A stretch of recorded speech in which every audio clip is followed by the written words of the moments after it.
इन्हें देखिए, ये 85 साल के बुजुर्ग ओंकार नाथ उर्फ मेडिसिन बाबा हैं। ओंकार नाथ पिछले 15 वर्षों से गरीबों को मुफ्त में दवाइयां बांट रहे हैं। मेडिसिन बाबा के घर के बाहर सुबह से ही मदद के लिए लोगों की भीड़ लगने लगती है। मेडिसिन बाबा हर साल लगभग 1.5 करोड़ से ज्यादा की दवाई दान देते हैं। ओंकार नाथ के साथ बचपन में हुए एक हादसे के बाद पैर में दिक्कत आ गई, लेकिन उन्होंने इस कमी को कमजोरी नहीं बनने दी। मेडिसिन बाबा को इस काम में विदेशों से भी मदद मिलती है। तो मेडिसिन बाबा पिछले 16-17 सालों से असहाय गरीब मजदूरों के दवाइयों के हर तरह के दवाई नहीं, hospital bed, oxygen cylinder, nebuliser, section machine, physiotherapy goods, ये सब हमारे पास फ्री ऑफ कॉस्ट होता है। कुछ ये सेवा जब तक मैं जिंदा हूँ तब तक चलेगी, उसके बाद में मैं कोशिश करूँ आगे चलती रहे, निरंतर सेवा समाज के होती रहे। ये हमारे लक्ष्मी नगर मेट्रो चालू नहीं हुआ था तो वहाँ पे पुल गिर गया था और उसी के वो देखने के बाद चालू हुआ। देखिए, मेरे तो करीबन दवाइयाँ ही नहीं, hospital bed, oxygen cylinder, nebuliser, section machine, physio, मेरे पास आज जैसे होता है ना गुरुद्वारा भोजन फ्री होता है, मैं ऐसे लंगर बनाना चाहता हूँ कि दवाइयाँ जो आए हर चीज मिल जाए।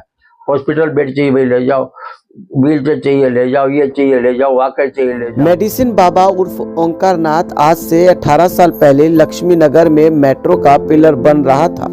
उस दौरान एक बड़ा हादसा हुआ। निर्माणाधीन लेंटर गिर गया, जिसमें कई लोगों की मौत हो गई और कई लोग जख्मी हो गए।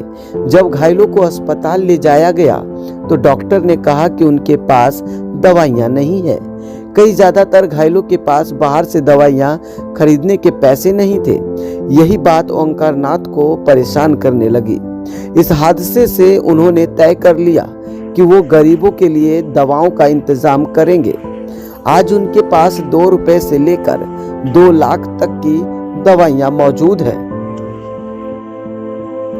हम पब्लिक से इकट्ठी करी जाती है। कई जगह हमारे कलेक्शन सेंटर, मंदिर में, गुरुद्वारों में, ऐसे कई हमने कलेक्शन सेंटर बना रखे हैं अलग अलग। तो उसी जगह से इकट्ठी होती हम लेके आते हैं। पब्लिक से भी मांग करते हैं भाई आपके पास दवाइयाँ, हमें दवाइयाँ दान में नहीं कि कूड़ेदान में मत फेंको। कूड़ेदान में फेंकने कुछ नहीं। अगर आपकी बची हुई दवाइयों से किसी को जिंदगी मिल रही है तो क्या परेशानी है, और उसको किसी ऐसे आदमी के हाथ पे जो प्रॉपर चैनल से सही आदमी के द्वारा सही जगह पहुंचे। किसी भी राज्य सरकार हो, केंद्र सरकार हो, मुझे कोई मदद नहीं करी गई है। मैं उनसे ये कहूँगा केंद्र सरकार को हमें कहीं ऐसी जगह दे दें ताकि हम परमानेंटली सेटल होकर समाज के बेहतर से बेहतर सेवा करने की कोशिश। पेशेंट बैठा हुआ हूँ, मैं खुद हार्ट का हूँ और जनकपुर डी करने में गया था। हार्ट बोला आपका ब्लॉकेज है, ये डालना है, मैंने कितने लगेंगे, बोले आपको ये 2 स्टिंग डालने पड़ेंगे, कम 46-47 हज़ार रुपये लग जाएंगे। मैंने कहा मेरे पास तो 10 पैसे नहीं है, कहाँ से, आप तो दिल्ली गवर्नमेंट सब फ्री कर रही है। तो कहने लगा नहीं आपको देने पड़ेंगे। तो मैंने कहा मैंने अभी ऑपरेशन अभी तक नहीं करा। चैलेंजेस हर रोज ही आने चाहिए, क्योंकि एक चीज मैं बताऊँ आपको, ये संघर्ष ही जीवन है।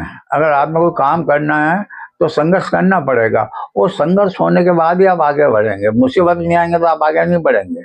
आप अपने दायरे में बन जाए, मुसीबत आना चाहिए, उस संघर्ष को सामना करना चाहिए, उसका समाधान निकलता है। ऐसी बात नहीं निकलता है। मेडिसिन बाबा पेशे से ब्लड बैंक में टेक्नीशियन का काम करते थे। अब वो रिटायर हो चुके हैं और फुल टाइम दवाई मांगने और गरीबों को दान देने का काम करते हैं। मेडिसिन बाबा को दवाइयों की कोई जानकारी नहीं है, इसके बावजूद वो दवाइयाँ इकट्ठा करते हैं। लेकिन दवाइयाँ देने के लिए उन्होंने एक फार्मासिस्ट रखा हुआ है। मेडिसिन बाबा के पास दुनिया भर से दवाइयाँ आती है। मेडिसिन बाबा ने बताया कि ये सफर आसान नहीं था।